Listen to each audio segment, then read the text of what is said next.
നമസ്കാരം. ഷെക്കീന ഫയർ റൂമിലേക്ക് പ്രിയ പ്രേക്ഷകർക്ക് സ്വാഗതം. ഇത് നിതിൻ ജോസ്. സമീപ നാളുകളിൽ പത്രങ്ങളിൽ നമ്മൾ കണ്ടറിഞ്ഞ, വായിച്ചു കേട്ട ചില പ്രധാനപ്പെട്ട വാർത്തകളിൽ ഒന്ന് സമീപ നാളുകളായി വർദ്ധിക്കുന്ന കുടുംബം ഒന്നാകെയുള്ള കൂട്ട ആത്മഹത്യയുടെ വാർത്തകളാണ്. ദൈവം നമുക്ക് നൽകിയ ദാനമായ ജീവൻ ഈ ഭൂമിയിൽ ഉപേക്ഷിച്ചുകൊണ്ട് നിസ്സാര കാരണങ്ങൾക്ക് പോലും ജീവൻ വെടിയുന്ന ഈ മനുഷ്യരുടെ കഥകൾ വേദനയോടെയാണ് നമ്മൾ കാണുന്നത്. പ്രത്യേകിച്ച് ക്രൈസ്തവരായ കുടുംബാംഗങ്ങളുടെ ഈ ആത്മഹത്യയുടെ കഥകൾ. പരിശുദ്ധമായ കൂദാശകളും പ്രസ്ഥാനങ്ങളും ഇടവകയും സന്യാസ സമൂഹങ്ങളും ഒക്കെയുള്ള ക്രൈസ്തവ സമൂഹത്തിൻ്റെ ഇടയിൽ ഈ കൂട്ട ആത്മഹത്യകൾ അല്ലെങ്കിൽ ആത്മഹത്യയുടെ കാരണങ്ങൾ വല്ലാതെ ഭയപ്പെടുത്തുന്നില്ലേ? ഈ വിഷയങ്ങളിൽ എന്താണ് പ്രായോഗികമായ നടപടികൾ നമുക്ക് ചെയ്യാൻ സാധിക്കുന്നത്?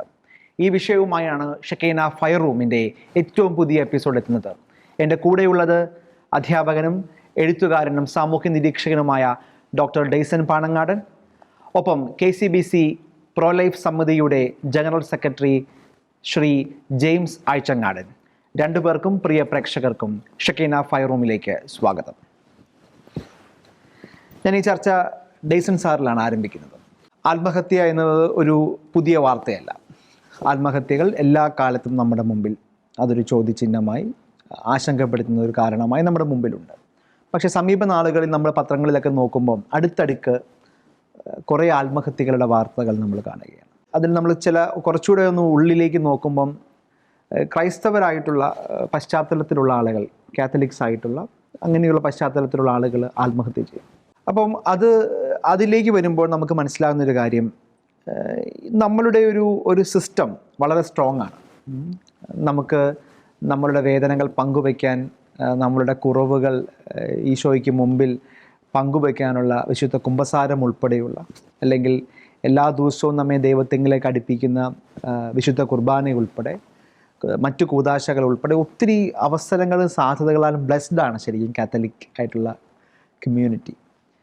എന്നാൽ അതിനിടയിൽ ഈ സാമ്പത്തികമായിട്ടുള്ള കാരണങ്ങൾ കൊണ്ട്, പല കാരണങ്ങൾ കൊണ്ട് അതൊരു വ്യക്തികളുടെ ആത്മഹത്യക്ക് അപ്പുറത്തേക്ക് ഒരു കുടുംബം ഒന്നാകെ, പിഞ്ചു കുഞ്ഞുങ്ങൾ പോലും ആത്മഹത്യ ചെയ്യപ്പെടുന്നു. ആത്മഹത്യ ഒന്നിനും പരിഹാരമല്ല. ഒന്നാമത്തെ റീസൺ. രണ്ട്, അത് കത്തോലിക്ക സഭയുടെ മൂല്യങ്ങൾക്കും വിശ്വാസങ്ങൾക്കും നമ്മുടെ പ്രമാണങ്ങൾക്കും ദൈവകൽപ്പനകൾക്കും ഒക്കെ എതിരാണ്. എന്നിരുന്നാലും ഏറി വരുന്ന ഈ ഒരു ആത്മഹത്യയെ ആശങ്കയോടെ തന്നെ കാണേണ്ടതല്ലേ? വസ്തുതകളെ പരിശോധിച്ചാൽ നമുക്ക് സുവ്യക്തമായിട്ട് മനസ്സിലാക്കുന്ന ചില കാര്യങ്ങളുണ്ട്. കേരളം നേരത്തെ സൂചിപ്പിച്ച പോലെ തന്നെ ഇന്ത്യയുടെ ദേശീയ ആത്മഹത്യ നിരക്കിനേക്കാൾ ഉയർന്ന നിരക്കിലേക്ക് കേരളത്തിന്റെ ആത്മഹത്യ നിരക്ക് മാറിക്കഴിഞ്ഞു. അതിൽ തന്നെ തൃശ്ശൂർ, കോട്ടയം, എറണാകുളം ഉൾപ്പെടെയുള്ള ജില്ലകളിൽ ആത്മഹത്യ നിരക്ക് താരതമ്യേന കൂടുതലാണ്. നമ്മൾ നോക്കിക്കണ്ടാൽ കൃത്യമായിട്ട് മനസ്സിലാക്കാനാവുന്ന ഒരു വസ്തുത, കത്തോലിക്ക സഭാംഗങ്ങൾ, ക്രൈസ്തവ സഭാംഗങ്ങൾ, പ്രത്യേകിച്ച് സീറോ മലബാർ വിശ്വാസികൾ ഏറ്റവും കൂടുതലുള്ള 3 ജില്ലകളാണ് ഈ പറയുന്ന കോട്ടയവും തൃശ്ശൂരും എറണാകുളവും. അപ്പോൾ വസ്തുതകളെ വെച്ച് നമ്മൾ പരിശോധിക്കുമ്പോൾ ആത്മഹത്യകളുടെ നിരക്കിലുണ്ടാകുന്ന അഭൂതപൂർവമായിട്ടുള്ള ഈ വർധനവ് ഏറെ ആശങ്കയോടെ, ഏറെ ആകുലതയോടെ നമുക്ക് നോക്കിക്കാണാനാവും. അത് കേരളത്തിന്റെ ഒരു പരിതസ്ഥിതിയിൽ, പ്രത്യേകിച്ച് സൗത്ത് ഇന്ത്യയുടെ പരിതസ്ഥിതിയിൽ പോലും ആ സ്റ്റാറ്റിസ്റ്റിക്കൽ ഡാറ്റ കഴിഞ്ഞ 30 വർഷക്കാലമായി 30 വയസ്സുള്ള യുവാക്കൾക്കിടയിൽ പോലും വർദ്ധിച്ചു വരുന്ന ആത്മഹത്യയിലേക്ക്, അല്ലെങ്കിൽ ആത്മഹത്യയുടെ നിരക്കിലേക്ക് വിരൽ ചൂണ്ടുന്നു. വ്യത്യസ്ത കാരണങ്ങൾ സൂചിപ്പിക്കാവുന്ന സാധ്യതകളുണ്ടെങ്കിലും പ്രധാനമായിട്ടും സൂചിപ്പിക്കപ്പെടേണ്ട, അല്ലെങ്കിൽ നാം ശ്രദ്ധിക്കപ്പെടേണ്ട മേഖല എന്ന് പറയുന്നത് കുടുംബങ്ങൾ ചെന്ന് പതിക്കുന്ന വലിയ കടക്കണിയാണ്. ജപ്തി ഭീഷണി നമ്മൾ കണ്ടതെല്ലാം ഒരു സാമ്പത്തിക പ്രതിസന്ധിയെ തുടർന്നുള്ള ആത്മഹത്യകൾ തന്നെയാണ്. കഴിഞ്ഞ കുറച്ചു കാലങ്ങളായി അഭൂതപൂർവമായിട്ട് രീതിയിൽ വളർന്നുകൊണ്ടിരിക്കുന്ന ആത്മഹത്യാ നിരക്കിൽ സുപ്രധാനമായിട്ടുള്ള കാരണമായിട്ട് ഐഡന്റിഫൈ ചെയ്യേണ്ടത് വീടുകളിൽ ക്രമാതീതമായിട്ട് നടന്നുകൊണ്ടിരിക്കുന്ന ഈ കടക്കണി അല്ലെങ്കിൽ ജപ്തി ഭീഷണി ഉൾപ്പെടെയുള്ള കാര്യങ്ങളാണ്. അതിനോട് തന്നെ ചേർത്ത് വായിക്കേണ്ടതാണ് യുവാക്കൾക്കിടയിലുള്ള ഓൺലൈൻ ബാങ്കിങ് ആയിട്ട് ബന്ധപ്പെട്ട ഇത്തരത്തിലുള്ള വായ്പാ തട്ടിപ്പുകളൊക്കെ.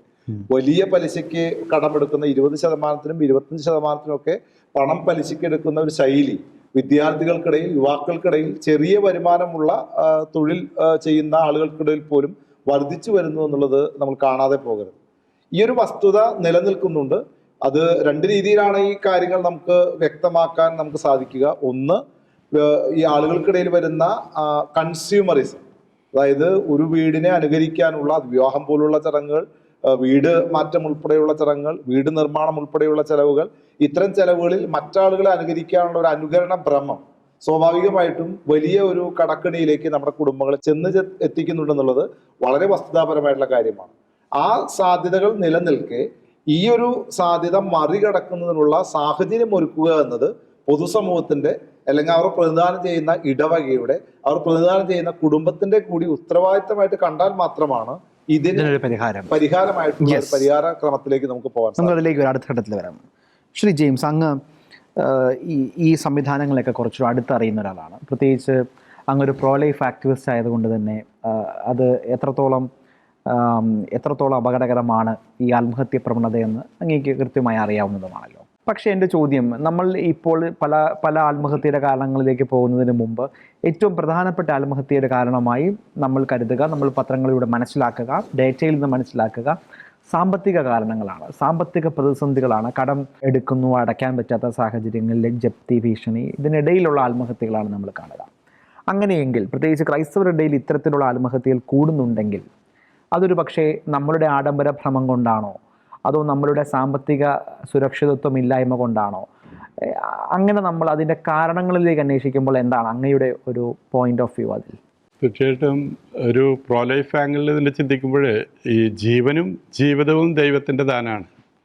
ഈ ഒരു ബോധ്യമൊക്കെ ഉണ്ടെങ്കിലും ഇപ്പോൾ നമ്മുടെ ക്രൈസ്തവരെ സംബന്ധിച്ച് ഞാൻ കാണുന്ന ഒരു പ്രത്യേകത പ്രത്യാശ നഷ്ടപ്പെട്ടിരിക്കുന്നു എന്നുള്ളതാണ്. നമ്മൾ എപ്പോഴും പറയും പ്രത്യാശ നമ്മെ നിരാശരാക്കുന്നില്ല എന്ന് പറയുന്നുണ്ടെങ്കിലും ആ ഒരു പ്രത്യാശയുണ്ടല്ലോ, അതായത് എനിക്ക് എന്തൊക്കെ പ്രശ്നങ്ങൾ വന്നാലും ഈ പ്രതിസന്ധി ഘട്ടങ്ങളിൽ ക്രിസ്തു എൻ്റെ കൂടെയുണ്ട്, അല്ലെങ്കിൽ ആ ഒരു വിശ്വാസത്തിൻ്റെ തലവും ആ പ്രത്യാശയുടെ തലവും മനുഷ്യർക്ക് ഇന്ന് നഷ്ടപ്പെട്ടു എന്നുള്ളതാണ്. അപ്പം ഇതിൻ്റെ ബേസ് വെച്ച് നോക്കുമ്പോൾ ശരിക്കും ക്രിസ്തുവിലുള്ള അതല്ലെങ്കിൽ ദൈവത്തിലുള്ള വിശ്വാസം ഒപ്പം തന്നെ പരസ്പരമുള്ള വിശ്വാസം ഉണ്ടല്ലോ. ഇപ്പോൾ കുടുംബാംഗങ്ങൾ തമ്മിലാണെങ്കിലും എൻ്റെ സുഹൃത്തുക്കൾ തമ്മിലാണെങ്കിൽ അല്ലെങ്കിൽ നമ്മുടെ സഭാ അധികാരികളോടാണെങ്കിലുള്ള ആ വിശ്വാസ്യത എവിടെയൊക്കെ ചോർന്നു പോയിട്ടുണ്ട്. അപ്പോൾ ഈ വിശ്വാസം ഇല്ലാത്തത് കൊണ്ട് തന്നെ എനിക്ക് ഒരു ബുദ്ധിമുട്ട് വരുമ്പോൾ ഞാനിത് തുറന്നു പറഞ്ഞാൽ എന്നെ അവർ സപ്പോർട്ട് ചെയ്യുമെന്നുള്ളൊരു ആ ഒരു ധാരണ മനുഷ്യർക്കില്ല. അപ്പം ഇത് മറച്ചു വയ്ക്കുകയാണ്. നേരെ തിരിച്ച് ഇത് ഞാൻ പറഞ്ഞാൽ ഒരുപക്ഷെ ഞാൻ മറ്റുള്ളവരുടെ മുമ്പിൽ പരിഹാസ്യപ്പെടുമോ, അല്ലെങ്കിൽ ഇതൊരു നാണക്കേടാണോ എന്നൊക്കെ ചിന്തിക്കുന്ന മനുഷ്യർ കൂടി വരുന്നു. അത് നമ്മുടെ കമ്മ്യൂണിറ്റിയിൽ പ്രത്യേകിച്ച് ഇത്തരത്തിലുള്ളൊരു പ്രശ്നങ്ങളുണ്ട്. എന്ന് പറഞ്ഞാൽ എൻ്റെ സാമ്പത്തിക ബുദ്ധിമുട്ടുകൾ വരുമ്പോൾ അത് മറ്റുള്ളവരോട് പറഞ്ഞാൽ അതെനിക്കൊരു കുറവായി മാറുമോ എന്ന് ചിന്തിക്കുന്ന ബോധമാണ്. അതെ, അങ്ങനെ വരുമ്പോൾ ഇവരതിന് കാണുന്ന ഒരു പ്രതിവിധി ഞാനും അല്ലെങ്കിൽ എൻ്റെ ഭാര്യയും ഞങ്ങൾ ജീവനൊടുക്കിയാൽ ഈ പ്രശ്നം പരിഹരിക്കപ്പെട്ടോളും എന്ന് ചിന്തിക്കുന്ന തലത്തിലേക്ക് വരുന്നു. അവരുടെ ആ ജീവനൊടുക്കലോടുകൂടി അവരും അവരുടെ കുടുംബവും വരും തലമുറകളും എല്ലാം ഏതർത്ഥത്തിലാണ് മാർക്ക് ചെയ്യപ്പെടുക എന്ന യാഥാർത്ഥ്യം മറന്നുകൊണ്ടുള്ള ഒരു സമയത്തെ അവരുടെ സാഹചര്യത്തിൽ അവരതിനെ പറ്റി ചിന്തിക്കുന്നില്ല. അപ്പൊ അങ്ങനെ വരുമ്പോൾ ഇപ്പോൾ നമുക്ക് പറ്റിയിരിക്കുന്ന ഒരു വിഷയം എന്ന് പറയുന്നത് മനുഷ്യൻ്റെ മനസ്സിലുള്ള ഇത്തരം ചിന്താഗതികളിലേക്ക് കടന്നു വന്നപ്പോൾ എന്താ പിന്നെ മറ്റവരെന്നെ സപ്പോർട്ട് ചെയ്യാനില്ലല്ലോ, എന്നാൽ പിന്നെ ഞാൻ എൻ്റെ ജീവനൊടുക്കി കളയാം, ഈ രീതിയിലേക്ക് മനുഷ്യൻ ചിന്തിക്കുന്നു എന്നുള്ളതാണ്. മറിച്ച് ഇവിടെ ആരെങ്കിലും ഒന്ന് സപ്പോർട്ട് ചെയ്യാനായിട്ട് അതല്ലെങ്കിൽ ഇവരൊന്ന് പിന്തുണയ്ക്കാനായിട്ടുണ്ടെങ്കിൽ, ഞാൻ സമുദായം പറയുന്നില്ല, മറ്റു ചില സമുദായങ്ങളിൽ ഇത്തരം ഒരു വിഷയം അറിയെങ്കിൽ പോലും ആ ബുദ്ധിമുട്ടുണ്ടെന്ന് ഞാൻ മനസ്സിലാക്കുമ്പോൾ അവരെ സപ്പോർട്ട് ചെയ്യാനായിട്ട് കടന്നു വരുന്നു എന്നുള്ളതാണ്. ആ ഒരു രീതി നമ്മുടെ സമുദായത്തിനകത്ത് ആയിട്ടില്ല. അതിൻ്റെ ഒരു വലിയൊരു പ്രത്യേക നിലയ്ക്ക് ഇവർ കാണുന്നത് മരണത്തിലേക്ക് പോകുക എന്നുള്ളതാണ്. ഇപ്പോൾ കുറച്ച് വർഷങ്ങൾക്ക് മുൻപായിരുന്നു ഇത് കൂടുതലായിട്ട് ഈ കൂട്ടാത്മഹത്യകളും കുടുംബസമേതം ആത്മഹത്യ ചെയ്യുന്ന രീതിയൊക്കെ ഉണ്ടായിരുന്നത്. കുറച്ചു കാലം ഒരു ബ്രേക്കായിരുന്നു. പക്ഷെ ഇപ്പോൾ അത് വീണ്ടും തുടങ്ങി വെച്ചിരിക്കുന്നത് ഈ കോവിഡാനന്തരം അല്ലെങ്കിൽ കോവിഡ് കഴിഞ്ഞതിന് ശേഷം ഇത്തരത്തിലുള്ള സാമ്പത്തിക പ്രതിസന്ധികൾ വരുമ്പോൾ അത് മറ്റുള്ളവരോട് പറയാതെ ജീവനെടുക്കുന്ന ഒരു രീതിയിലേക്ക് മാറിയിട്ടുണ്ട് എന്നാണ് ശരി. നമ്മൾ ഇതിനകത്തൊരു സാമ്പത്തിക ആംഗിൾ നമ്മൾ കണക്കാക്കുമ്പോൾ ഒന്ന് ആഡംബര ഭ്രമം എന്ന് പറയുന്നത് ഒരു കാരണമാണ്. നമ്മളെ വീടുകളൊക്കെ അല്ലേ, ഇപ്പം നമുക്ക് അറിയാം, നമ്മൾ ഇപ്പം അങ്ങ് പറഞ്ഞ ജില്ലകളിലൊക്കെ വീടുകളുടെ വലിപ്പം ആളില്ലെങ്കിലും നമ്മൾ ഇത്ര സ്ക്വയർ ഫീറ്റ് എന്നൊക്കെ പറയുന്ന ഒരു വ്യർത്ഥാഭിമാന ബോധത്തിൻ്റെ മറ്റൊരു തലമാണെന്ന് എനിക്ക് തോന്നുന്നു. നമ്മളിങ്ങനെ വലിയ വീടുകൾ വെക്കുന്നു, നമുക്കിപ്പോൾ എല്ലാ സാധനങ്ങൾക്കും EMI കിട്ടും, നമ്മൾ EMI അടയ്ക്കാവുന്ന ഒരു പ്രതീക്ഷയോടെ വാങ്ങിക്കൂട്ടുന്നു, സ്വർണ്ണം ഉൾപ്പെടെയുള്ള കാര്യങ്ങളുള്ള നമ്മുടെ ഭ്രമം. അങ്ങനെ ഒരു കൺസ്യൂമറിസ്റ്റ് മെൻറ്റാലിറ്റി, ഒപ്പം ഈ സമൂഹത്തിൻ്റെ മാറ്റങ്ങൾ, ഒപ്പം തന്നെ ഈ ഒരു സാമ്പത്തിക അച്ചടക്കമില്ലായ്മ, ഇതൊക്കെയാണെന്ന് തോന്നുന്നു ഇതിനകത്തെ ഒരു പ്രധാനപ്പെട്ട തലമെന്ന് തോന്നുന്നു. അതിനും അപ്പുറത്തേക്ക് വരുമ്പോൾ എനിക്ക് തോന്നുന്നു ഇനിയുള്ള കാലം ഒരു പക്ഷേ ഇത്തരത്തിലുള്ള ആത്മഹത്യകൾ ഇനിയും വർദ്ധിക്കാനുള്ള സാഹചര്യങ്ങൾ നമ്മുടെ നാട്ടിൽ ഉണ്ടാകുന്നുണ്ടോ എന്നൊരാശങ്ക എനിക്കുണ്ട്. പ്രത്യേകിച്ച് നമ്മൾ മുമ്പ് പല ചർച്ചകളിൽ പറഞ്ഞിട്ടുള്ളതുപോലെ വിദേശത്ത് വിദ്യാഭ്യാസത്തിന് 40-50 ലക്ഷം രൂപയൊക്കെ ലോൺ എടുത്ത് ഈ നാട്ടിലെ വളരെ പ്രധാനപ്പെട്ട കൺസൾട്ടിങ് കമ്പനികളെ വിശ്വസിച്ച് ആ രാജ്യത്തൊക്കെ ഒത്തിരി പ്രതീക്ഷകൾ, സ്വപ്നങ്ങൾ കണ്ടുപോയി അവിടെ അതൊന്നും ഇല്ലാതിരുന്ന യാഥാർത്ഥ്യം തിരിച്ചറിഞ്ഞ് നാട്ടിലേക്ക് തിരിച്ചു വരാൻ കാത്തിരിക്കുന്ന അല്ലെങ്കിൽ വന്നുകൊണ്ടിരിക്കുന്ന ലക്ഷക്കണക്കിന് ആളുകൾ നമ്മുടെ മലയാളികളായി തന്നെയുണ്ട്. പ്രത്യേകിച്ച് ക്രൈസ്തവ സമൂഹങ്ങളിൽ നിന്നാണ് ഇവരെല്ലാവരും തന്നെ കൂടുതലായി പോയിട്ടുള്ളത് എന്നതും യാഥാർത്ഥ്യമാണ്. അങ്ങനെ നോക്കുമ്പോൾ വിദ്യാഭ്യാസ മേഖലയിൽ ഒരു അരക്ഷിതാവസ്ഥയുണ്ട്, AI-യുടെ വളർച്ച വരുന്നു, അത് ജോലിയെ ബാധിക്കുന്നു. ഇങ്ങനെയൊക്കെ നോക്കുമ്പോൾ മുന്നോട്ടുള്ള കാലം അത്ര ശുഭകരമല്ല എന്നുകൂടി നമ്മൾ കാണേണ്ടതല്ലേ? അതിന് ഏക പ്രതിവിധി നേരത്തെ ശ്രീ ജെയിംസ് ആഴ്ചങ്ങാൻ സൂചിപ്പിച്ച പ്രത്യാശയിൽ മനുഷ്യൻ ജീവിക്കുക എന്നുള്ളതാണ്. നേരത്തെ നിതിൻ സൂചിപ്പിച്ച പോലെ തന്നെ വളരെ കൃത്യമായിട്ട് കാര്യങ്ങൾ മനസ്സിലാക്കാൻ ശ്രമിച്ചാൽ ഈ പറയുന്ന കടക്കെണി അതിനൊരു കാരണമുണ്ട്. സ്വതവേ മനുഷ്യൻ ദുർബല ചിന്താഗതിയുള്ള അല്ലെങ്കിൽ ദുർബലമായിട്ടുള്ള മാനസിക ശേഷിയുള്ള ആളുകളാണ്. സ്വാഭാവികമായിട്ടും മനുഷ്യൻ വലിയ കടക്കണിയിൽ എത്തുന്നതിന്റെ പ്രധാനപ്പെട്ട കാരണങ്ങളിൽ ചിലത് നമ്മളിവിടെ സൂചിപ്പിച്ചിട്ട് കഴിഞ്ഞു. കടക്കണി, ആ കടക്കണിയിലേക്ക് എത്തുന്ന സാഹചര്യം. ഒരു സാധാരണ ജോലിക്ക് പോകുന്ന ഒരാൾക്ക് പോലും ഒരു ദിവസം 1000 രൂപ 1200 രൂപ കിട്ടുന്ന സാഹചര്യം നമ്മുടെ നാട്ടിലുണ്ട്. ഏത് ജോലിക്ക് പോയാലും മാസം ഒരു 15,000 രൂപ മുതൽ 20,000 രൂപ വരെ സമ്പാദിക്കാനുള്ള സാഹചര്യം നമ്മുടെ നാട്ടിലുണ്ട്. ഒരു കുടുംബം നല്ല രീതിയിൽ തന്നെ മെയിൻറ്റെയിൻ ചെയ്യപ്പെടുന്ന സാഹചര്യം നമ്മുടെ നാട്ടിൽ തന്നെ സാധ്യതയൊരുക്കുന്നുണ്ട്. പക്ഷെ പലപ്പോഴും ഉണ്ടാകുന്ന പ്രശ്നം, നമ്മൾ നാട്ടിലെ മറ്റാളുകളുടെ പ്രവർത്തന രീതിയുമായി അവരുടെ ജീവിത ശൈലിയുമായിട്ട് താരതമ്യം ചെയ്ത് അത്തരമൊരു ജീവിത ശൈലിയിലേക്ക് സ്വയം എത്തിപ്പെടാൻ ശ്രമിക്കുന്നത് വളരെ ഗൗരവതരമായിട്ടുള്ള പ്രശ്നം നമ്മുടെ കുടുംബങ്ങളിൽ ഉണ്ടാക്കുന്നു, സമൂഹത്തിൽ ഉണ്ടാക്കുന്നു. അത് നേരത്തെ സൂചിപ്പിച്ച പോലെ തന്നെ പ്രത്യേകിച്ച് ക്രൈസ്തവരുടെ കൂതാശകളൊക്കെ ഒരു സ്പിരിച്വൽ കൺസേൺ ഉള്ള പ്രോഗ്രാമുകളാണ്. അങ്ങനെ ഒരു സ്പിരിച്വൽ കൺസേണോടുകൂടി മാത്രം നടക്കുന്ന കൂതാശകൾ നമ്മുടെ എത്ര കുടുംബങ്ങളിൽ നടക്കുന്നുണ്ട്. മാമോദീസ മുതൽ തുടർന്ന് അങ്ങോട്ടുള്ള എല്ലാ കൗതാശികപരമായിട്ടുള്ള ചടങ്ങുകളും ഏറ്റവും ആഡംബരപൂർവ്വം, അത്യാഡംബരപൂർവ്വം തന്നെ അനുവർത്തിക്കുന്ന ഒരു ശൈലിയിലേക്ക് നമ്മുടെ സമൂഹം മാറിക്കഴിഞ്ഞു. അല്ലെങ്കിൽ അത്തരത്തിലുള്ള സമ്മർദ്ദം നമ്മുടെ സമൂഹത്തിൽ ആയിക്കഴിഞ്ഞു. അതാണ് ഏറ്റവും കറക്റ്റായ വാക്ക്. സമ്മർദ്ദം നമ്മുടെ സമൂഹത്തിൽ ആയിക്കഴിഞ്ഞു. ആ സമ്മർദ്ദ തന്ത്രത്തിന്റെ ഭാഗമായി സ്വാഭാവികമായിട്ടും ഉള്ളവനും ഇല്ലാത്തവനും ഒരേ രീതിയിൽ ചിന്തിക്കാനും ആ സമ്മർദ്ദത്തിന്റെ ഭാഗമായി തന്നെ വലിയ സംഖ്യ ചെലവഴിച്ചുകൊണ്ട് തന്നെ ഇത്തരം പരിപാടികൾ സാമാന്യം ഭേദപ്പെട്ട ദൂരത്തോടുകൂടെ സംഘടിപ്പിക്കാനും ഉള്ള സാധ്യതകൾ നോക്കി തുടങ്ങി. അത് കൂതാശാനുഷ്ഠാനങ്ങൾ മാത്രമല്ല, ഒരു ചെറിയ സ്ഥലം വാങ്ങി ഒരു വീട് പണിയുന്ന കാര്യത്തിലാണെങ്കിലും നേരത്തെ സൂചിപ്പിച്ച വിദ്യാഭ്യാസ പ്രക്രിയ, ഈ സുറിയാനി കത്തോലിക്ക സമൂഹം ഇപ്പോൾ നേരിടുന്ന ഏറ്റവും വലിയ പ്രതിസന്ധി എന്ന് പറയുന്നത് മൈഗ്രേഷനാണ്. മൈഗ്രേഷനായിട്ട് ബന്ധപ്പെട്ട ചർച്ചകളിലേക്കൊന്നും ഞാൻ പോകുന്നില്ല. പക്ഷേ മൈഗ്രേഷനുമായിട്ട് ബന്ധപ്പെട്ട കൺസൾട്ടൻസികൾ വാങ്ങുന്ന ഏജൻസി തുക എന്ന് പറയുന്നത് ഏറ്റവും ചുരുങ്ങിയത് 20 ലക്ഷം മുതൽ 30, 40, 50 ലക്ഷം രൂപ വരെയാണ്. ഒരു 4-5 വർഷം മുമ്പ് വരെ, അല്ലെങ്കിൽ നേരത്തെ നിതിൻ സൂചിപ്പിച്ച പോലെ കോവിഡ് വരെയൊക്കെ അത്രയും സംഖ്യ ചെലവഴിച്ച് വിദേശ നാടുകളിൽ പോയി അവിടെ ഏതെങ്കിലും കോഴ്സുകൾ ചെയ്ത് അവിടെ തന്നെ സെറ്റിൽ ആവാനുള്ള സാഹചര്യം കുറെ കൂടി ഉണ്ടായിരുന്നു. നിർഭാഗ്യവശാൽ അവിടെയൊക്കെ സ്റ്റാഗ്നൈസ്ഡ് ആയി. ഈ കൺവെൻഷനലായിട്ട് കഴിഞ്ഞ കുറെ വർഷങ്ങളായി നമ്മുടെ നാട്ടിൽ നിന്ന് മൈഗ്രേറ്റ് ചെയ്തുകൊണ്ടിരുന്ന വിദ്യാർത്ഥികളിൽ ഇപ്പോൾ അത്തരത്തിലുള്ള മൈഗ്രേഷന്റെ സാധ്യത പോലും ഇല്ലാതെയായി. അപ്പോൾ അവർ അനുഭവിക്കുന്ന വലിയ മാനസിക സംഘർഷമുണ്ട്. അതായത് തങ്ങളുടെ കുടുംബത്തിന്റെ വലിയ ഒരു സാമ്പത്തിക ബാധ്യതയുടെ ഭാഗമായി, അല്ലെങ്കിൽ സാമ്പത്തിക ഒരു ചുറ്റുപാടിൽ നിന്ന് വ്യത്യസ്തമായി കുറെ അധികം പണം ചെലവഴിക്കുകയും എന്നാൽ പ്രതീക്ഷിച്ചത്ര വരുമാനമില്ലാത്തൊരു ജോലിയിലേക്ക് അവർക്ക് അവിടെ പ്രവേശിക്കേണ്ടി വരികയും, അല്ലെങ്കിൽ സാധ്യതയുണ്ടായിരുന്ന ഒരു പാർട്ട് ടൈം ജോലി പോലും പഠന കാലയളവിൽ കിട്ടാത്ത സാഹചര്യം ഉണ്ടാവുകയും ചെയ്യുമ്പോൾ അതുണ്ടാക്കുന്ന മാനസിക സംഘർഷം, അതും ക്രൈസ്തവ കുടുംബങ്ങളിലെ വലിയ സാമ്പത്തിക കെണികൾക്ക് വഴിയൊരുക്കുന്നുണ്ട് എന്നുള്ളത് നമ്മൾ കാണാതെ പോകരുത്. അപ്പോൾ ഇത് ഒരു നേരത്തെ സൂചിപ്പിച്ച കൺസ്യൂമറിസ്റ്റിക് വ്യൂ ഒരു പ്രധാനപ്പെട്ട ഘടകമാണ്. വിദ്യാർത്ഥികളുടെ പഠനവുമായിട്ട് ബന്ധപ്പെട്ട് കുടുംബം ഏറ്റെടുക്കുന്ന വലിയ ചെലവ്, സാമ്പത്തിക ചെലവ് ഒരു പ്രധാനപ്പെട്ട ഘടകമാണ്. സാധാരണ കുടുംബങ്ങളിൽ നിന്ന് പോലും 10, 12, 15 ലക്ഷം രൂപ മുടക്കി നമ്മുടെ നാട്ടിൽ സമീപ സംസ്ഥാനങ്ങളിൽ നഴ്സിംഗിന് പോകുന്ന വിദ്യാർത്ഥികൾ, അവർക്ക് ഒരു ഘട്ടം കഴിയുമ്പോൾ ആ ഫീസ് അടയ്ക്കാൻ പറ്റാത്ത സാഹചര്യം ഉണ്ടാകുന്നു. അതും വലിയ സാമ്പത്തിക ബുദ്ധിമുട്ടുകളും സാമ്പത്തിക പരാധീനതകളും നമ്മുടെ കുടുംബങ്ങളിൽ ഉണ്ടാക്കുന്നു. അപ്പോൾ ഇതൊരു പൊതു പ്രശ്നമായി നമ്മുടെ സമൂഹത്തിൽ, പ്രത്യേകിച്ച് ക്രൈസ്തവ കുടുംബങ്ങളിൽ, കത്തോലിക്ക കുടുംബങ്ങളിൽ വളർന്നു വരുന്നു എന്നുള്ളത് അത്യന്തം ഗൗരവതരമായി തന്നെ, ഗുരുതരമായിട്ടൊരു പ്രശ്നമായിട്ട് തന്നെ കണ്ട് സാധ്യമായിട്ടുള്ള പ്രതിവിധികളിലേക്ക്, ഒരു കുടുംബത്തിന്റെ മുഴുവൻ സാമ്പത്തിക പ്രശ്നവും പരിഹരിക്കാനൊന്നും ഒരു ഇടവകയ്ക്കോ ഒരു പ്രസ്ഥാനത്തിനോ അല്ലെങ്കിൽ പറ്റിക്കൊള്ളണമെന്നില്ല. പക്ഷെ അത്തരം സാഹചര്യങ്ങളിൽ അവർ ചെയ്യേണ്ട ഏറ്റവും മിനിമം അടക്കമുള്ള മുൻകരുതലുകൾ അല്ലെങ്കിൽ ഇത്തരം സാമ്പത്തിക അച്ചടക്കമില്ലായ്മ പരിഹരിക്കുന്നതിനുള്ള സാധ്യതകൾ, ആ സാധ്യതകളിലേക്ക് ആ കുടുംബങ്ങളെ എത്തിച്ചേർക്കുന്നതിനുള്ള ബാധ്യത അതിൽ നമ്മളൊരു കാരണവശാലും ഒഴിഞ്ഞു മാറാൻ പാടുള്ളതാണ്.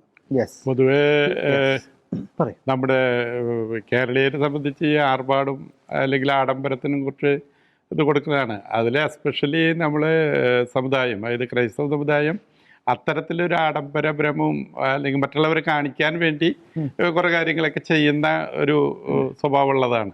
അതുകൊണ്ടാണ് ഈ വീടുകൾ പണിയുമ്പോൾ ആവശ്യമില്ലെങ്കിലും, ഇപ്പോൾ വീടുകളിൽ ഒരു പക്ഷേ അച്ഛനും അമ്മയും 2 കുട്ടികളെ ഉണ്ടാവുള്ളൂ, പക്ഷേ റൂമും സൗകര്യങ്ങളും നോക്കുമ്പോൾ ഒരു 10-20 ആൾക്ക് താമസിക്കാനുള്ള സൗകര്യം ഉണ്ടാവും. അപ്പം ഇതൊരു തരം നമ്മളുടെ ഒരു ക്രൈസാണ് അത്.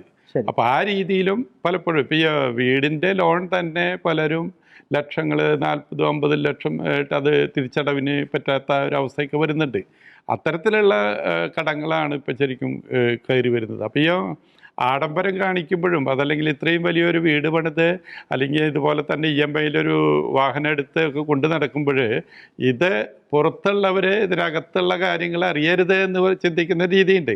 അപ്പം ഇത് അറിയാൻ ഇടവരുന്ന ഒരവസ്ഥ ഇപ്പോൾ ബാങ്കുകാരോ മറ്റോ വീട്ടിലേക്ക് എത്തുന്നു, ജപ്തിക്ക് വരുന്നു എന്ന് പറയുമ്പോൾ അതിന് ഉൾക്കൊള്ളാൻ പറ്റാത്തൊരവസ്ഥ വരുമ്പോഴേ അവിടെ നമ്മുടെ നഷ്ടപ്പെടാണ്. പക്ഷേ ഇതിൻ്റെ ബേസിക് പ്രശ്നം എനിക്ക് തോന്നുന്നു ഇതൊരു ഫെയ്ത്തിൻ്റെ പ്രശ്നം കൂടിയല്ലേ, ഒരു വിശ്വാസത്തിൻ്റെ പ്രശ്നം കൂടിയല്ലേ.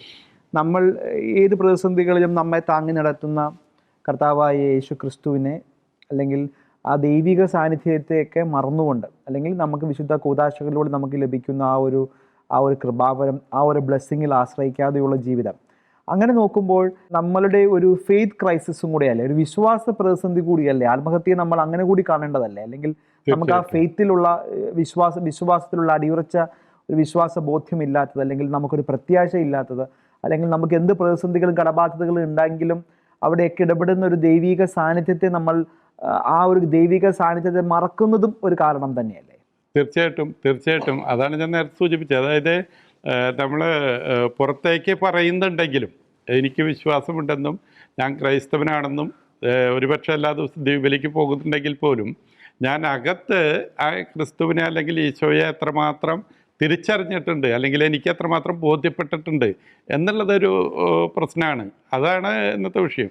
പിന്നെ സഭാ നേതൃത്വത്തിൽ അതല്ലെങ്കിൽ സഭയുടെ ഔദ്യോഗിക രംഗങ്ങളിൽ കാണുന്ന ചില വീഴ്ചകൾ അത് ഒരു പക്ഷേ ഈ വിശ്വാസക്ഷയത്തിന് ഇടവരുത്തുന്നുണ്ട് പലരുടെയും. അത് വരുന്നത് യഥാർത്ഥ ക്രിസ്തുവിനെ തിരിച്ചറിയാത്ത അല്ലെങ്കിൽ ക്രിസ്തു അനുഭവം ഇല്ലാത്തത് കൊണ്ട് വരുന്നൊരു വിഷയമാണ്. അപ്പം സഭയുടെ സംവിധാനങ്ങളെയും കുറിച്ച് അല്ലെങ്കിൽ ഇടവകയുടെ നടത്തിപ്പിനെ കുറിച്ചുള്ള ചില തെറ്റായിട്ടുള്ള തെറ്റിദ്ധാരണകൾ വരുമ്പോൾ ആ വിശ്വാസ പ്രതിസന്ധി കുറെ നേരിടുന്നുണ്ട്. അപ്പോൾ അങ്ങനെയെങ്കിൽ ഇവിടെ നമ്മളതിൻ്റെ പ്രതിവിധികളുടെ വശത്തിലേക്ക് വരുമ്പോൾ നമുക്ക് ഈ മാനസികാരോഗ്യം എന്ന് പറയുന്നത്, ഇപ്പം നമ്മൾ വിശ്വാസത്തിൻ്റെ കുറവുള്ളവരൊന്നും അല്ല, പലരും എല്ലാ ദിവസവും ദേവാലയത്തിൽ പോയി ഈ വിശ്വാസ ചൈതന്യത്തിൽ ജീവിക്കുന്നവരൊക്കെ ആത്മഹത്യ ചെയ്യുന്നുണ്ട്. അപ്പം നമുക്ക് അതിനെയും അങ്ങനെ ജനറലൈസ് ചെയ്യേണ്ട കാര്യമില്ല. അങ്ങനെ വരുമ്പോൾ ശരിക്കും നമുക്കൊരു മെൻ്റൽ ഫസ്റ്റ് എയ്ഡ് എന്നൊരു വാക്കാണ് ഞാൻ ഉപയോഗിക്കാൻ ആഗ്രഹിക്കുന്നത്. നമുക്ക് അങ്ങനെ ഒരു സിസ്റ്റം നമുക്കുണ്ടോ എന്ന് ചോദിച്ചു കഴിഞ്ഞാൽ നമുക്കുള്ളത്രയും നല്ലൊരു സിസ്റ്റം ലോകത്ത് ആർക്കും ഇല്ലെന്ന് തന്നെ പറയാൻ പറ്റും. നമുക്ക് ഈ കൗൺസിലിങ്ങും വിശുദ്ധ കൂദാശയും കുർബാസക്കാരും ഒക്കെ നമുക്ക് ആ നിലയിൽ തന്നെയാണല്ലോ. പ്രത്യേകിച്ച് നമ്മുടെ സന്യസ്തരുടെ സിസ്റ്റേഴ്സിൻ്റെ വലിയൊരു സപ്പോർട്ട് സിസ്റ്റം തന്നെയുണ്ട്. ആളുകളെ അലിവോടെ അവരെ കേൾക്കുകയും, വൈദികരുടെ ഇല്ലെന്നല്ല, തീർച്ചയായിട്ടും ഉണ്ട്, പക്ഷെ അവരൊക്കെ അവരുടെ ശുശ്രൂഷകളിലൊക്കെ വളരെ പരിമിതമായി പോകുന്നുണ്ടോ എന്നൊരു ആശങ്ക എനിക്കുണ്ട്. അവരുടെ ആരുടെയും കുറ്റമല്ല, they are busy with many things no. അപ്പോൾ അങ്ങനെ ഇവരെ ഒന്ന് കേൾക്കാൻ, ഇവരുടെ വീട്ടിലേക്ക് ഒന്ന് ഇറങ്ങിച്ചെല്ലാൻ നമുക്ക് അഭിഷിക്തർക്ക് അല്ലെങ്കിൽ നമ്മളുടെ ഈ ഒരു സിസ്റ്റത്തിന് കുറച്ചുകൂടെ സാധിക്കേണ്ടതല്ലേ എന്ന ഒരു ആശങ്കയോ അല്ലെങ്കിൽ ആത്മവിമർശനം കൂടി എനിക്ക് തോന്നി ചർച്ചയുടെ ഭാഗമാകേണ്ടതുണ്ട്. അങ്ങനെ നമ്മൾ കേട്ട് പ്രാർത്ഥിച്ച് ഒരു കുടുംബത്തെ നമുക്ക് അപ്ഗ്രിങ് ചെയ്യാൻ പറ്റുകയാണെങ്കിൽ എനിക്ക് തോന്നുന്നു ഈ ഒരു പ്രതിസന്ധിയൊക്കെ അത്രമേൽ ഉണ്ടാകത്തില്ലെന്നാണ് എൻ്റെ വിശ്വാസം. തീർച്ചയായും. കാരണം കത്തോലിക്ക സഭയുടെ അത്ര തന്നെ സ്ട്രക്ചേർഡ് ആയിട്ടുള്ള സംവിധാനം ഈ ലോകത്ത് എവിടെയാണുള്ളത്? 1-ാം ക്ലാസ് മുതൽ 12-ാം ക്ലാസ് വരെ തുടർച്ചയായിട്ടുള്ള വിശ്വാസ പരിശീലനത്തിന്റെ സാധ്യത, അതായത് ഒരു 4.5-5 വയസ്സ് മുതൽ ഏതാണ്ട് 17 വയസ്സ് വരെ തുടർച്ചയായിട്ടുള്ള 15-16 വർഷക്കാലം സിസ്റ്റമാറ്റിക് ആയിട്ടുള്ള കാറ്റഗിസം കാറ്റഗിസം എന്ന് പറയുന്നത് ബൈബിൾ മാത്രം പഠിക്കുന്ന ഒരു സ്ഥലമല്ല, അല്ലെങ്കിൽ സഭയുടെ ദൈവശാസ്ത്രം മാത്രം പഠിപ്പിക്കുന്ന സ്ഥലമല്ല. അതിനപ്പുറത്ത് ധാർമ്മികത പഠിപ്പിക്കുന്ന, ജീവന്റെ മൂല്യത്തെ പറ്റി പഠിപ്പിക്കുന്ന ശക്തമായിട്ടുള്ള ഒരു സ്ട്രക്ചർ നമുക്കുണ്ട്. നമ്മുടെ കുടുംബം, രണ്ടാം വത്തിക്കാൻ കൗൺസിൽ ഒരു കുടുംബത്തെ ഡിഫൈൻ ചെയ്യുന്നത് ആഗോള കത്തോലിക്ക സഭയുടെ മുഴുവൻ ഗുണഗണങ്ങളുള്ള ഏറ്റവും അടിസ്ഥാന യൂണിറ്റ് എന്നാണ് കുടുംബത്തെ രണ്ടാം വത്തിക്കാൻ കൗൺസിൽ ഡിഫൈൻ ചെയ്തത്. അപ്പൊ കുടുംബം ഒരു സ്ട്രക്ചറാണ്. നമ്മുടെയൊക്കെ പഴമക്കാരുടെ അല്ലെങ്കിൽ നമ്മുടെയൊക്കെ പഴയ വീടുകളിൽ വൈകുന്നേരങ്ങളിൽ എല്ലാവരും ഒരുമിച്ചിരുന്ന് സംസാരിക്കുന്ന, ഭക്ഷണം കഴിക്കുമ്പോൾ അരമണിക്കൂർ 3/4 മണിക്കൂറൊക്കെ ഒരുമിച്ചിരുന്ന് സംസാരിക്കുന്ന നല്ല പതിവുകളുണ്ടായിരുന്നു. ആ സ്ട്രക്ചറിൽ വന്ന പാളിച്ച് നമ്മൾ ഗഹനമായിട്ട് ഇവിടെ പരിഗണിക്കപ്പെടേണ്ടതുണ്ട്. ഇപ്പൊ നമ്മുടെ വീടുകളിൽ ഒരു 15-20 വർഷം മുമ്പ് വരെ വൈകുന്നേരത്തെ ഭക്ഷണം എല്ലാവരും ഒരുമിച്ചിരുന്നാണ് കഴിഞ്ഞിരുന്നത്. ഒരുമിച്ചിരുന്ന് കഴിക്കുക മാത്രമല്ല, ആ ഒരുമിച്ചിരുന്ന് കഴിക്കുന്ന സമയത്താണ് അച്ഛൻ ജോലിക്ക് പോയ സമയത്ത് വിശേഷം, അമ്മ വീട്ടിലുണ്ടായ സമയത്ത് വിശേഷം, മക്കളൊക്കെ സ്കൂളിലോ കോളേജിലൊക്കെ പോയ സമയത്ത് വിശേഷം ഷെയർ ചെയ്തുകൊണ്ടിരുന്നത്. ഒരു കുടുംബത്തെ സംബന്ധിച്ചിടത്തോളം ഹാപ്പി ഹവേഴ്സ് ഉണ്ടായിരുന്നു.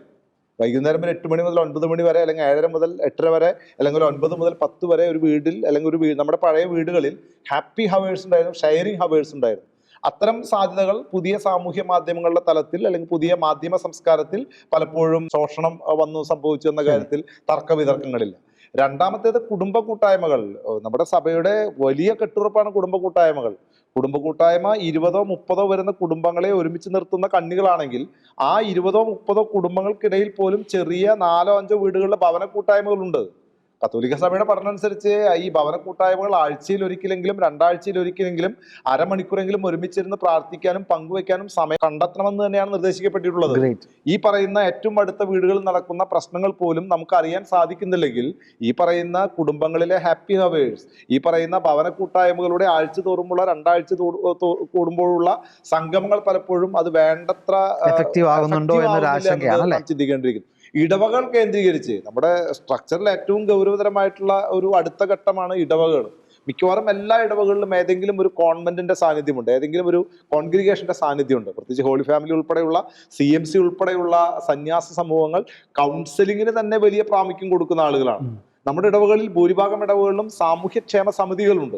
ഇടവകയുമായിട്ട് ബന്ധപ്പെട്ട്, കുടുംബങ്ങളുമായിട്ട് ബന്ധപ്പെട്ട് അവരുടെ സാമ്പത്തിക വിഷയങ്ങൾ, അവരുടെ സാമൂഹ്യ പ്രശ്നങ്ങൾ, അവർ നേരിടുന്ന ജീവകാരുണ്യ വെല്ലുവിളികൾ, ഇതൊക്കെ കൃത്യമായിട്ട് പഠിക്കുന്നതിനും ആവശ്യമായിട്ടുള്ള പരിഹാരങ്ങൾ നിർദ്ദേശിക്കുന്നതിനും സാമ്പത്തിക സഹായങ്ങൾ ഉൾപ്പെടെയുള്ള കാര്യങ്ങൾ ചെയ്യുന്നതിനുമുള്ള സാമൂഹ്യക്ഷേമ സമിതികൾ നമ്മുടെ മിക്കവാറും ഇടവകളിൽ പ്രവർത്തിക്കുന്നുണ്ട്. അപ്പൊ ഇത്തരം സംവിധാനങ്ങളെ പൂർണ്ണമായിട്ടും മുഖവിലക്കെടുത്തുകൊണ്ട് അത്തരം സംവിധാനങ്ങളെ കൃത്യമായിട്ടും ഉപയോഗപ്പെടുത്തുകയും അങ്ങനെ ഈ ഒരു ഗഹനമായിട്ടുള്ള ഒരു പ്രശ്നത്തെ സാധ്യമാവുന്ന പരിഹാരക്രമത്തിലേക്ക് കൊണ്ടുവരികയും ചെയ്യുക എന്ന് തന്നെയാണ് ഒരു ഇടവക തലത്തിൽ, അല്ലെങ്കിൽ ഒരു രൂപത തലത്തിൽ, സഭാ തലത്തിൽ നമുക്ക് ചെയ്യാവുന്ന സാധ്യമായിട്ടുള്ള പ്രതിസന്ധി. അതിന് നിർബന്ധമായിട്ടും നേതൃത്വം വഹിക്കേണ്ടത് ഇടവക വികാരിയച്ചന്മാർ തന്നെയാണ്. അവരിൽ ബഹുഭൂരിപക്ഷവും അത്തരം പ്രവർത്തനങ്ങളിൽ സജീവ സാന്നിധ്യമായിട്ട് നിലവിലുണ്ട്. കുറെ കൂടി വീടുകൾ കേന്ദ്രീകരിച്ചിട്ടുള്ള അജപാലന ദൗത്യം, വീടുകൾ കയറുന്ന അജപാലന ദൗത്യം, ആളുകളെ കേൾക്കുന്ന അജപാലന ദൗത്യം, സന്യസ്തരാണെങ്കിലും സാധിക്കുന്ന സമയങ്ങളിലൊക്കെ ഭവന സന്ദർശനങ്ങളിലൂടെ ആ കുടുംബത്തിന്റെ പ്രശ്നങ്ങൾ കേൾക്കാനും അറിയാനും അവർക്ക് സാധ്യമായിട്ടുള്ള പരിഹാരങ്ങൾ ടെക്നിക്കലി ആയിട്ടായാലും തിയറിറ്റിക്കലായാലും കൊടുക്കാനുള്ള സംവിധാനങ്ങൾ ഒരുക്കുക എന്നതുകൂടി നമ്മുടെ ദൗത്യമായിട്ട്, പുതിയ കാലഘട്ടത്തിന്റെ സഭയുടെ ദൗത്യമായിട്ട് നാം മനസ്സിലാക്കേണ്ടിയിരിക്കുന്നു. അല്ലെങ്കിൽ അത്തരം പ്രവർത്തന പന്താവുകൾ നിർബന്ധമായിട്ടും ആവിഷ്കരിച്ച് നടപ്പിലാക്കേണ്ടിയിരിക്കും. ശരി, അവസാന ഘട്ടത്തിലേക്ക് വരുവാണ്. നമുക്ക് പ്രൊലൈഫ് സമിതിയൊക്കെ പോലുള്ള പല സംവിധാനങ്ങളും നമുക്കുണ്ടല്ലോ. നമ്മുടെ ഈ സംഘടനകൾക്ക് ഈ വിഷയത്തിൽ എന്താണ് ചെയ്യാൻ സാധിക്കുക? സംഘടന ഇപ്പോൾ തൃശ്ശൂർ അതിരൂപതയെ സംബന്ധിച്ച് പറയുകയാണെങ്കിൽ, ഇപ്പോൾ നമ്മൾ ഇത്തരം മേഖലകളിൽ, അതായത് ഒരുപക്ഷെ കുറേ അറിവില്ലായ്മയുടെ വിഷയങ്ങളുണ്ട്. ഇപ്പോൾ നമ്മുടെ ക്രൈസ്തവ സമുദായത്തിൽപ്പെട്ട ആളുകളുടെ ഒരു വിഷയം എന്ന് പറയുന്നത്, നമ്മൾ പലപ്പോഴും ഒരു മടിയന്മാരാണ്. ഇപ്പോൾ സർക്കാരിൻ്റെ തന്നെ പല ആനുകൂല്യങ്ങളും കൈപ്പറ്റാനായിട്ട് മടി കാണിക്കുന്ന ഒരു വിഷയമുണ്ട്. അപ്പോൾ തൃശ്ശൂർ അതിരൂപതയിൽ ഇപ്പോൾ ആർച്ച് ഡയസിസ് ഫെസിലിറ്റേഷൻ സെൻറ്റർ എന്ന് പറഞ്ഞ ഒരു AFC എന്നൊരു സംവിധാനം തുടങ്ങി വെച്ചിട്ടുണ്ട്. അതിൻ്റെ ഒരു ലൈൻ എന്ന് പറഞ്ഞാൽ, ഇപ്പോൾ ഇടവകകളിൽ പാരിഷ് ഫെസിലിറ്റേഷൻ സെൻറ്റർ എന്ന് പറഞ്ഞ് ഓരോ സെൻറ്റർ, അതായത് ഒരു ഓഫീസ് സംവിധാനമാണ് അത്. അത്തരത്തിൽ അത് ചെയ്യുമ്പോഴേ സർക്കാരിൻ്റെ വിവിധ ക്ഷേമ പദ്ധതികൾ, അല്ലെങ്കിൽ വിവിധ സാമ്പത്തിക സഹായ പദ്ധതികളുണ്ടെങ്കിൽ അത് ഇതിലൂടെ ഈ ഇടവക ജനങ്ങൾക്ക് കൊടുക്കാനുള്ള ഒരു സംവിധാനമാണത്.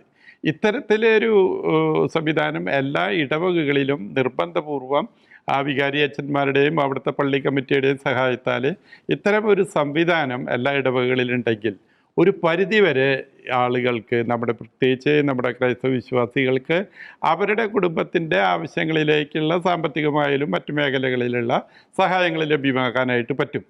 നമ്മുടെ വലിയൊരു പ്രശ്നം മറ്റൊന്ന് എന്താണെന്നുണ്ടെങ്കിൽ പഴയ കാലങ്ങളിൽ നമ്മുടെ വീടുകളിൽ സപ്പോർട്ട് ചെയ്യാനായിട്ടുള്ള ആളുകളുടെ എണ്ണം കൂടുതലായിരുന്നു. സപ്പോർട്ട് ചെയ്യാൻ ആളുകളുടെ എണ്ണം കൂടുതലാണ്. പക്ഷെ ഇപ്പോൾ വരുന്നൊരു പ്രശ്നം, അവിടെയുള്ള മക്കൾ ഇപ്പോൾ 1-2 പേരുള്ളൂ. ഇവരുടെ പ്രശ്നങ്ങൾ പറയാൻ തന്നെ മാതാപിതാക്കളെ കയ്യിൽ കിട്ടുന്നില്ല. കാരണം 2 പേര് ഒരുപക്ഷെ ജോലിയുള്ളവരായിരിക്കും.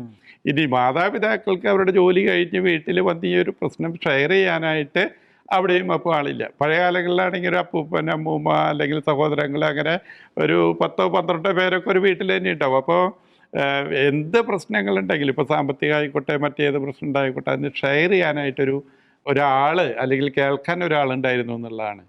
ഇന്നതില്ല. അതിൻ്റെ ഒരു കുറവ് എന്ന് പറയുന്നത്, ഇപ്പോൾ ഈ ഒരു ആത്മഹത്യ എന്നൊക്കെ പറയുമ്പോൾ ഒരു നിമിഷ നേരത്തെ ചിന്തയുടെ പ്രശ്നം കൊണ്ട് ചെയ്യുന്നതാണ്. ആ പർട്ടിക്കുലർ സമയത്ത് ഒരാൾ ഒന്ന് സംസാരിക്കാനോ സപ്പോർട്ട് ചെയ്യാനോ ഉണ്ടെങ്കിൽ ഒരു പക്ഷേ അതിൽ നിന്ന് പിന്മാറും. അപ്പോൾ ഇത് ഇന്ന് ഭവനങ്ങളിലില്ല. ഈ ഒരു കുറവിനെ നികത്താനായിട്ട് തൽക്കാലം നമുക്ക് ചെയ്യാൻ പറ്റുന്നത് ഓരോ ഇടവകളിലും ഇത്തരത്തിലുള്ള ഫെസിലിറ്റേഷൻ സെൻ്ററുകളും കൗൺസിലിംഗ് സെൻ്ററുകളും കൊണ്ടുവരിക എന്നുള്ളതാണ്. അത് സംഘടനകൾക്ക് സാധിക്കും. സംഘടനകൾക്ക് ഇത്തരത്തിലുള്ള സംവിധാനങ്ങളോട് ചേർന്ന് നിന്ന് പ്രവർത്തിക്കാനായിട്ട് പറ്റും എന്നുള്ളതാണ്. ശരി, തീർച്ചയായിട്ടും ക്രൈസ്തവ സമൂഹങ്ങളിലെ ഈ ആത്മഹത്യ, പ്രത്യേകിച്ച് സാമ്പത്തിക കാരണങ്ങൾ തമ്മിലുള്ള ആത്മഹത്യ, ഇത് വളരെ അപകടം പിടിച്ച ഒരു മേഖല തന്നെയാണ്. ഇവിടെ ശക്തമായ ഇടപെടലുകൾ ഈ ഒരു ഘട്ടത്തിലെങ്കിലും നമുക്കുണ്ടാകേണ്ടത് ഈ കാലഘട്ടത്തിൻ്റെ ആവശ്യമാണ്. മുന്നോട്ടുള്ള പ്രതിസന്ധികൾ നമ്മൾ പങ്കുവെച്ചു കഴിഞ്ഞു. എയുടെ വരവുണ്ട്. നമ്മളുടെ മക്കൾ വിദേശ രാജ്യങ്ങളിൽ പ്രതിസന്ധിയിലായി തിരിച്ചു വരേണ്ട സാഹചര്യമുണ്ട്. വിദ്യാഭ്യാസ ലോൺ തിരിച്ചടയ്ക്കാൻ പറ്റുന്ന സാഹചര്യമുണ്ട്. കോവിഡ് നിർമ്മിച്ചു വെച്ച ആ സാമ്പത്തിക ആഘാതത്തിൻ്റെ അന്വരണങ്ങൾ നമ്മുടെ മുമ്പിലുണ്ട്. ഇങ്ങനെ പ്രതിസന്ധിയുടെ ഈ കാലഘട്ടത്തിൽ നമുക്ക് പരസ്പരം സപ്പോർട്ട് ചെയ്യാം, പരസ്പരം ചേർത്തു പിടിക്കാം, മറ്റുള്ള പ്രതിസന്ധികൾ ഇടപെടാം. ആ സംവിധാനങ്ങളെ ശക്തിപ്പെടുത്താൻ ഇടവകകളുടെ നേതൃത്വത്തിൽ ശക്തമായ കൂട്ടായ്മകൾ, ഇത്തരം ഫെസിലിറ്റേഷൻ സെൻ്ററുകൾ ആ നിലയ്ക്കല്ലെങ്കിൽ പോലും ഈ ഒരു കൂട്ടായ്മ നമ്മളുടെ ഇടയിൽ ഉണ്ടാകുകയാണെങ്കിൽ തന്നെ ഈ പ്രശ്നങ്ങൾക്ക് പരിഹാരമുണ്ടാകാം. അതുപോലെ തന്നെ ക്രൈസ്തവ സംഘടനകൾക്ക്, സന്യാസ സമൂഹങ്ങൾക്കൊക്കെ ഈ ഒരു വിഷയത്തിൽ കുറച്ചുകൂടെ ജാഗ്രതകൾ, കുറച്ചുകൂടെ ശക്തമായ ഒരു ജാഗ്രത ഉണ്ടാകേണ്ട ഒരു കാലമാണ് ഇനി വരാൻ പോകുന്നത് എന്ന് മാത്രം ഓർമ്മിപ്പിച്ചുകൊണ്ട് ഷെക്കീന ഫയർ റൂം ഇവിടെ അവസാനിക്കുന്നു. പ്രിയ പ്രേക്ഷകർക്ക്, ഒപ്പം അതിഥികൾക്ക് നന്ദി, നമസ്കാരം.